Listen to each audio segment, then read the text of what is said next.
ঘরে ঘরে যে তাদের মহিলাদেরও পাঠায় দেয়, আমাদের দেশের মহিলাদের কাছে ভেস্তের টিকিট বিক্রি করে।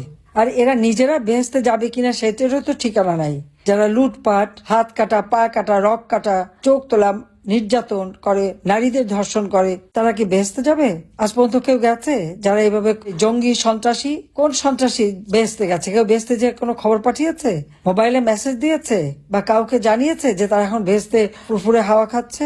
একটাও বেহেস্তে যাবে না, তারা সব দোজখের আগুনে জ্বলবে। এটা হলো বাস্তবতা। কাজে আমি আমাদের মা বোন, আমাদের দেশের মানুষকে এটাই বলবো যে ওই বেহেস্তের টিকিট বিক্রি করতে আসলে ওটাই জিজ্ঞেস করেন যে ভাই বেহেস্তে গেল কি গেল না জানবো কিভাবে, সেই পথটা আগে বাতলে দেন। সেটা যদি বলতে পারেন তাহলে না বুঝে দেখবো, বা আপনারা কেউ গেছেন, গেল কি না বেহেস্তে সেটা আগে জানান। এইভাবে মানুষকে ধোঁকাবাজি, হয়রানি করে যাচ্ছে। অর্থাৎ তারা এখন এমন অবস্থায় নিয়ে গেছে, কবরেও শান্তি নাই ইউনূসের আমলে। আপনারা আজকে শুনেছেন যে মুক্তিযোদ্ধাদের কবরে আগুন দেওয়া।